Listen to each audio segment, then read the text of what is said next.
Bueno, muchísimas gracias a todos. Tengo poco tiempo, pero voy a intentar ser lo más breve y conciso posible. Bueno, los que me conocéis, ya sabéis que soy bastante efusivo, ¿no? Y emocional, ¿no? Con las inversiones, sobre todo con el oro. Últimamente yo creo que el público en general me ha encasillado dentro del oro, pero en realidad me he casado con el oro porque es el activo que creo que va a ser más relevante en los próximos 5 años. No es que sea un friki del oro ni erudito, sino simplemente que creo que es el activo más importante del próximo lustro, ¿no? Y yo diría década. Lo que pasa es que como tampoco quiero mojarme demasiado, ¿no? O sea, bastante me mojo pensando que el oro va a ser el activo más relevante en los próximos 5 años, no solo a nivel de rentabilidad, sino a nivel de importancia de las carteras, ¿no? Cualquier cartera o cualquier inversor que se precie más o menos bueno, debería de tener como mínimo en esta época, en esta parte del ciclo económico a la que nos enfrentamos, yo estimo que un 25% de oro.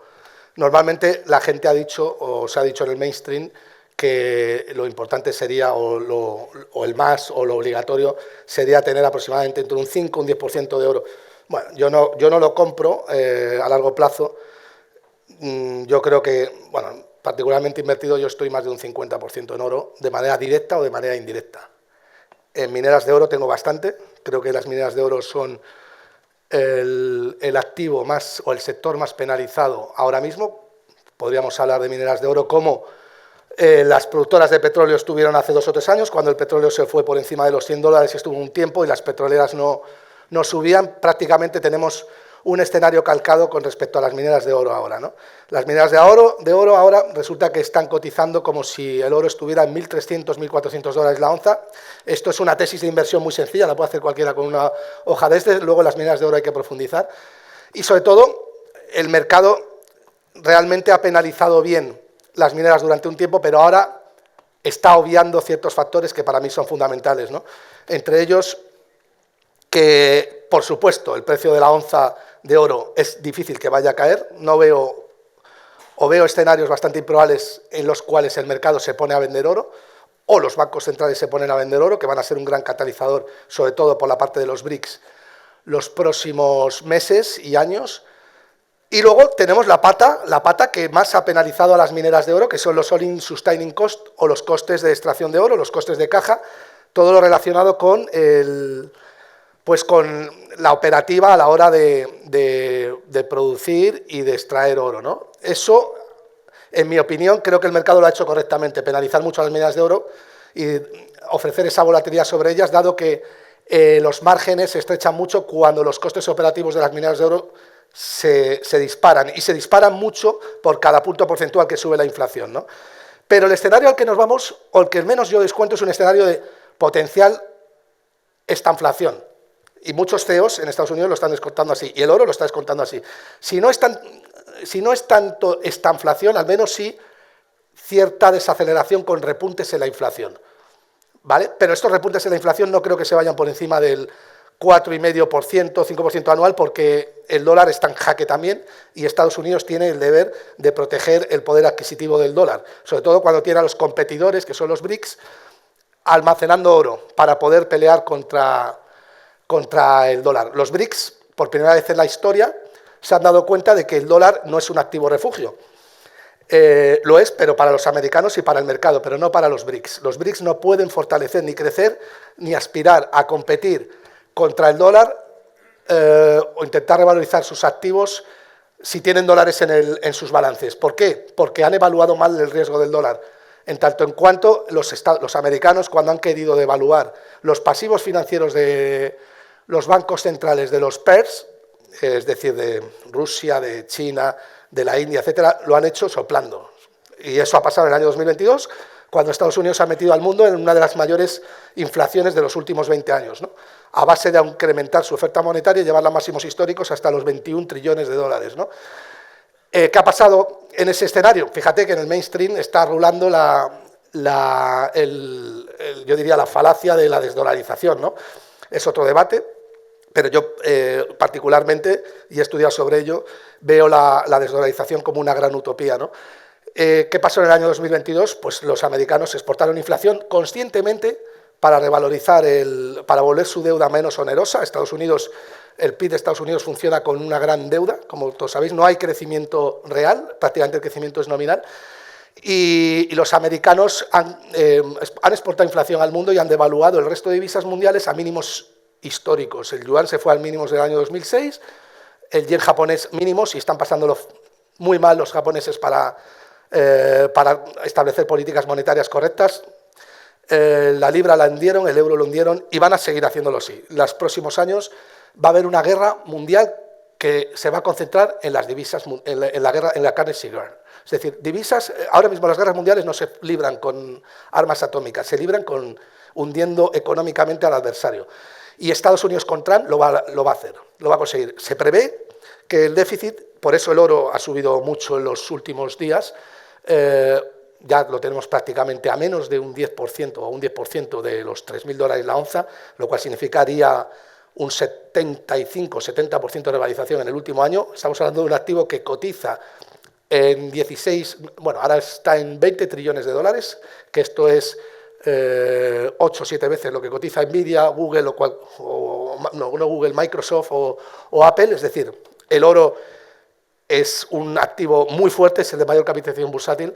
Pues en los últimos 10 años, esa capitalización bursátil, perdón, en el último año esa capitalización bursátil ha sido de 8 o 9 millones de dólares, perdón, de 9 trillones de dólares, lo que significa 5 veces la capitalización bursátil de cualquiera de las mejores empresas del mundo, de las que tiran del carro del mundo, ¿no?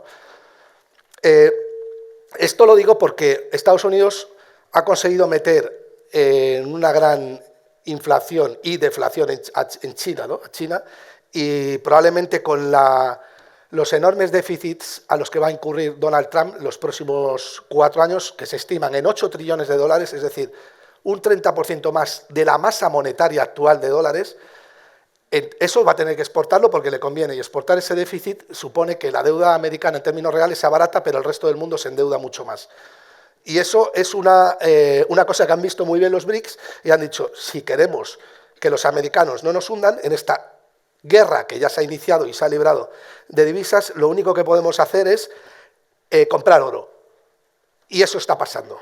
Los chinos han tirado 18 meses sin parar comprando oro, la India está comprando oro y Rusia está comprando oro también.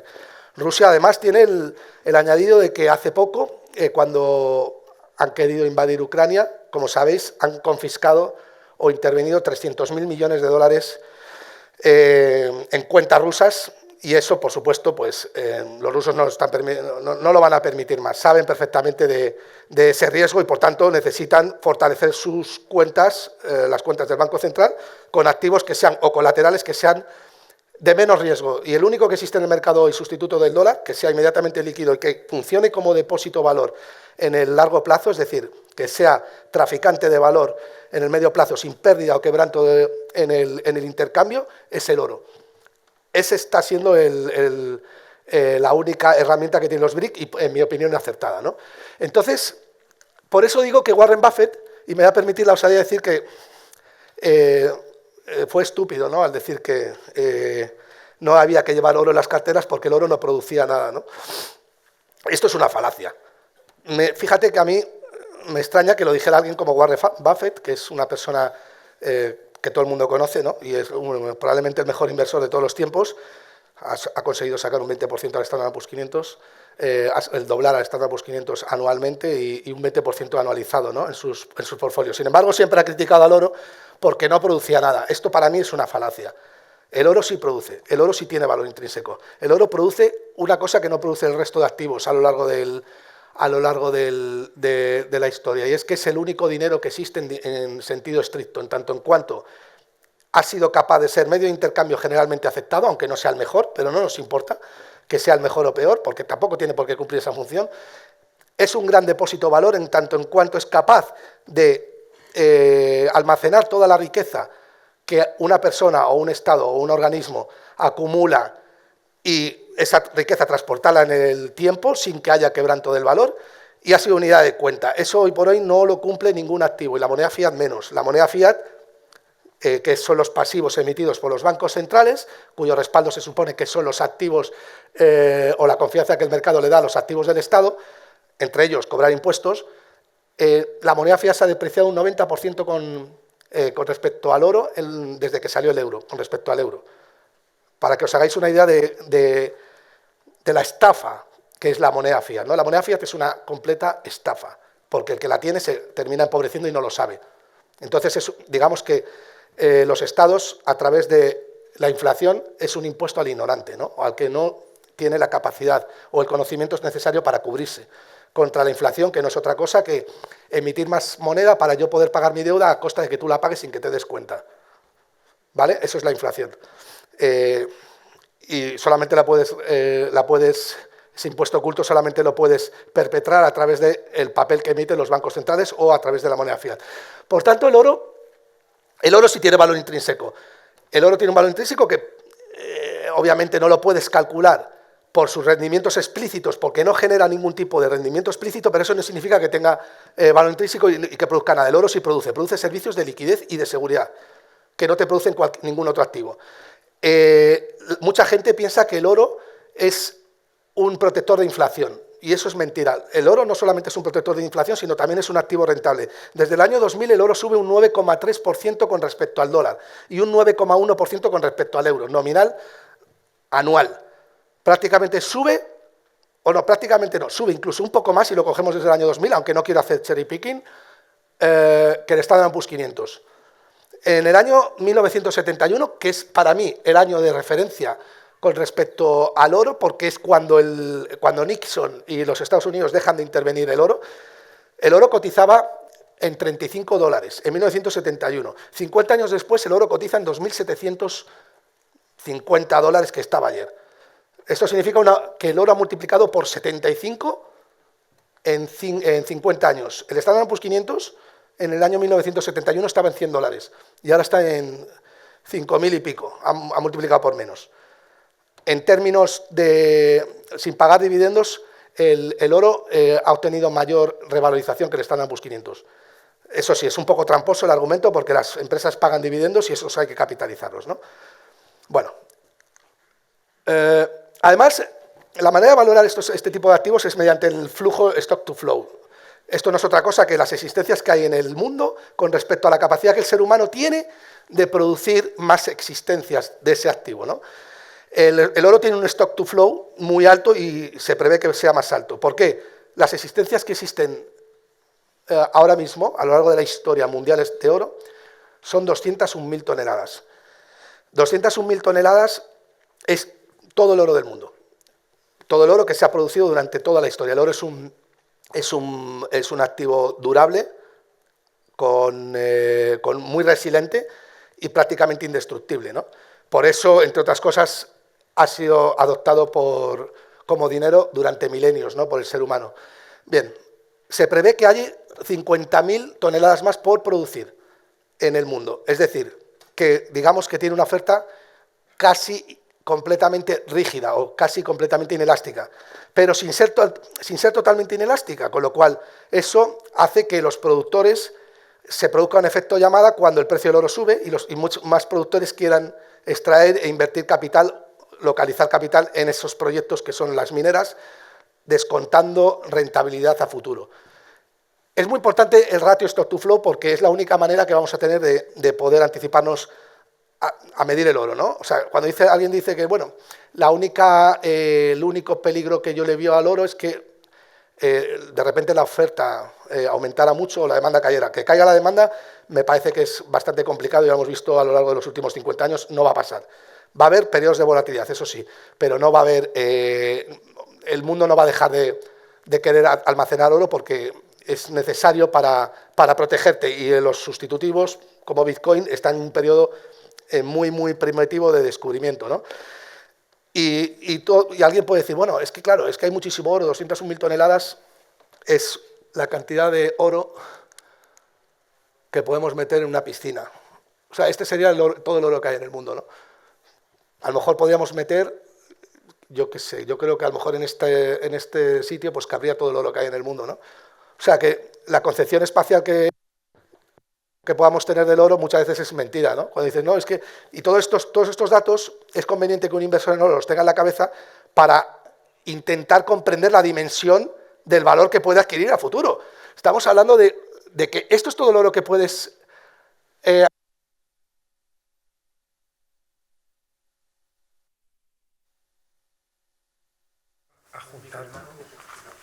no va?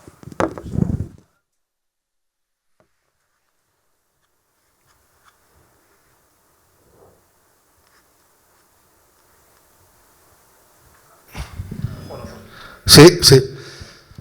Esto yo creo que ha sido algún bitcoiner por ahí que ha querido... Pero bueno. Bueno, lo que quería decir es que, os lo digo de esta manera, yo soy pasional, ¿no? Pero para que entendáis cuál es la dimensión o la importancia de lo que viene a futuro, ¿no? Estamos hablando de algo que cada vez es más escaso y más, ¿cómo diría yo? Es más difícil de extraer. Las mineras de oro lo están pasando fatal para extraer oro. De hecho, es una de las grandes razones por las cuales cotizan con ese gran desvío con respecto al oro, ¿no? Las mineras de oro deberían de estar cotizando ahora mismo un 100 o un 150% por encima de lo que están cotizando. Van muy por detrás del mercado. Yo creo que los próximos años vamos a ver cómo se corrige esa divergencia, ¿no? Sin duda, a pesar de que va a haber repuntes de inflación. Pero hoy por hoy es así, ¿no? Y es que mucha gente, o sea, nadie que tenga dinero se mete a producir oro porque tiene muchísimas barreras a la entrada en muchísimos aspectos, ¿no? Entre ellos, pues la regulación. Por ejemplo, Barrick Gold, que es una de las empresas que yo he recomendado abiertamente y públicamente y de la cual estoy invertido y la que creo que vale por lo menos, yo diría un 50 o 60% más de lo que está cotizando ahora. Están actualmente en 20 y pico mil, 25.000 millones de dólares. Yo creo que vale mínimo 50.000, 40.000 millones, ¿no? Para poner un poco de margen de seguridad.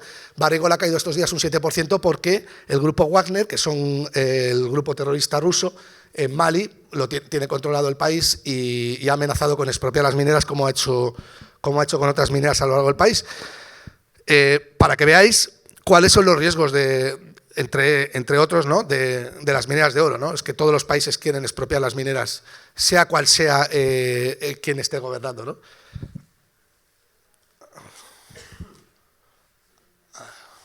A ver, ¿dónde he dejado yo?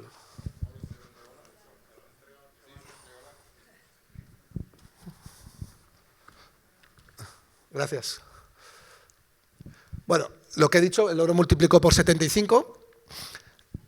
Una de las maneras de medir, o problemas que yo he encontrado a la hora de medir, de valorar el oro, que como sabéis no produce ningún tipo de rendimiento exógeno, como pueda ser un cupón en caso de renta fija, o pueda ser un dividendo en caso de una acción, o pueda ser un alquiler en caso de una vivienda, es el oro realmente protege no contra la inflación, ¿no? El oro protege contra tipos de interés reales negativos. Y esto es muy importante porque la gran mayoría de las personas no lo saben. Las personas o la gente se piensa que, y buena parte del mercado también, se piensa que el oro es un protector de inflación puro. Es mentira. El oro ha bajado en épocas en las que había mucha inflación. ¿Por qué? Porque el oro descuenta, como cualquier otro activo, se descuentan expectativas, descuenta que o reacciona ante la formación, a la potencial formación de tipos de interés reales negativos. Y alguien me dirá, bueno, ¿y qué es esto, no? ¿Qué es una formación de tipos de interés reales negativos, no? Bueno, pues la formación de tipos de interés reales negativos no es otra cosa que la incapacidad que tienen los bancos centrales de otorgar tipos de interés reales o de conferir la necesaria propiedad de respetar tipos de interés reales positivos a los pasivos financieros que emiten, entre ellos el dinero. Los bancos centrales emiten papel. El papel que crean los bancos centrales a través de los bancos comerciales son promesas de pago. Las promesas de pago más líquidas son las que vencen a la orden, que es el dinero fiat. Si tú no eres capaz de darle tipos de interés reales positivos al dinero fiat, lo que estás diciendo al mercado es que tú vas a perder poder adquisitivo con respecto a esta promesa de pago. Es decir, la promesa de pago que yo te estoy haciendo no es real. No es real en el 100% de los términos. Es decir, te estoy mintiendo de alguna manera. Te estoy diciendo que esto vale esto, que puedes adquirir esto, pero en el futuro no vas a poder adquirir esto porque en términos reales te voy a empobrecer. Es decir, el único que tiene capacidad para aceptar al mismo tipo de interés el papel que emite es el propio Banco Central, porque emite el papel al tipo cero, pero el mercado no te lo acepta a tipo cero. El mercado le va a meter un spread, ¿no?, de riesgo, y eso va a ser la inflación. Cuando los agentes económicos dejan de almacenar pasivos financieros o dinero fiat en sus saldos de tesorería, lo que estás haciendo es aumentar la oferta monetaria, hacer que la velocidad del dinero circule más rápido y, consecuentemente, reducir su demanda. Cuando reduces la demanda de dinero, lo que provocas es inflación, como hemos visto en muchos países de Latinoamérica, ¿no? Eso creo que es un escenario muy plausible para el resto de bancos centrales a nivel mundial y, sobre todo, el que nos interesa, para Estados Unidos. Estados Unidos está condenado y, además, le interesa a vivir con represión financiera, es decir, con tipos de interés por debajo de inflación, porque de esta manera pueden abaratar su deuda, y abaratando su deuda, en términos reales, enriquecen a Estados Unidos, ¿no? Y ese es el potencial escenario. Entonces, así a bote pronto alguien puede decir, vale, pero ¿qué es esto de tipos de interés reales negativos? ¿Cómo lo mido yo? Bueno, pues el tipo de interés real negativo, tenemos un proxy muy claro en el mercado, que es los protectores o los bonos protectores de inflación. Si uno no quiere hacer la suma, porque por cualquier circunstancia, pues lo único que tiene que coger es el bono a 10 años TIPS, que es el Treasury Inflation Protected Security, que es la protección contra la inflación, que lo que te está diciendo, o esa fórmula de TIPS real igual a Treasury nominal menos break-even rate, lo que te está diciendo es el tipo de interés que hay en el mercado menos la inflación. Y con eso te quedas con el tipo de interés real, es decir, el tipo de interés nominal descontando las expectativas de inflación que tiene el mercado. Por supuesto, si algún día o en algún momento queréis hacer esta cuenta, tenéis que encajar los plazos. Si coges el bono americano a 10 años, te tienes que ir a la página de la Reserva Federal y ver cuál es el break-even rate a 10 años. Si quieres cogerlo a 5 años, coges el bono a 5 años y le restas la inflación esperada a 5 años. Esa fórmula, cuando te da positivo, significa que el mercado está esperando tipos de interés reales positivos. Y ahí el oro debería caer. El oro debería subir cuando el protector de inflación cae, es decir, cuando el tipo de interés real se deprecia. Pero ¿qué es lo que ha pasado en los últimos 2-3 años? Pues que se ha producido una divergencia que muchos decían en el mercado. Yo me partía de la risa, ¿no?, cuando lo escuchaba, porque no me sorprendía que la gente tuviera tan pocos conocimientos, ¿no? O dije, bueno, yo incluso me consideraba un bicho raro, ¿no?, porque yo veía cosas que el resto no veía. Y digo, bueno, así lo dije yo hace 1 año y pico, 2 años, animé a todo el mundo a comprar oro cuando estaba en 1.600, a costa de que sabía que si fallaba, pues me iban a dar por todos los lados, ¿no?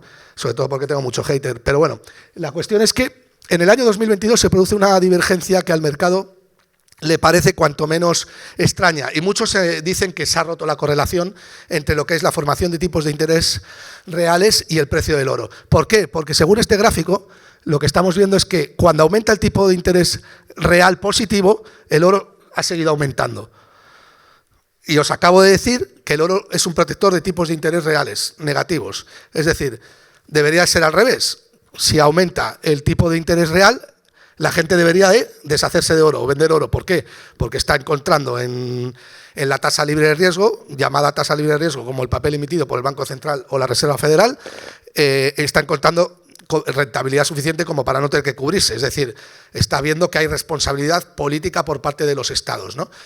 Pero, sin embargo, y esto ha sido lo más curioso de lo que ha pasado en los últimos 20 años, y nadie se ha fijado, bueno, nadie no, yo sí me he fijado y muchos otros se han fijado, y a mí me consta, y los que lo hemos hecho nos hemos levantado un 50% de rentabilidad solamente invirtiendo en el oro en el último año, bastante más que todos los activos e índices en términos generales. Nos dimos cuenta que lo que estaba pasando es que el mercado, o buena parte del mercado, había descubierto el bluff de los bancos centrales. El mercado había empezado a protegerse contra lo que veía que no iba a poder pasar. Y es que los bancos centrales iban a ser incapaces, no por voluntad, sino por incapacidad, ya no pueden generar tipos de interés reales positivos. Porque en el momento en el que generas tipos de interés reales positivos, te pasa lo que pasó en el año 2022 con Silicon Valley Bank o con la banca comercial, que hundes el balance de los bancos comerciales, que tienen un montón de bonos en sus activos, a un precio mucho mayor. En el momento en el que suben los tipos de interés, esos precios caen y haces un margin call del sistema, ¿no? Los bancos quiebran. Entonces, como el sistema ya está tan podrido, perdóname la expresión, ¿no? Antes podías quitar una carta y se caían 4 o 5 cartas. Si ahora quitas una carta, se cae toda la baraja. Y eso no es permitible. Así que lo que se va a hacer es sobrevivir a base de inflación. Eso el oro lo está recogiendo bien. Y en el momento que el sistema haga un reajuste, pues a quien le toque tendrá que comérselo. Pero no van a ser los presidentes actuales. Nadie va a subir los tipos de interés tipo Volcker, como hizo en el año 1980 y elevarlos al 15%, generando una gran crisis económica como la que generó en 1980 y generando una crisis económica hoy. Eso ya no existe, eso ya no funciona. Y lo han descubierto el mercado, o buena parte del mercado, sobre todo también los bancos centrales, que paradójicamente están comprando oro para protegerse contra los propios bancos centrales, ¿no?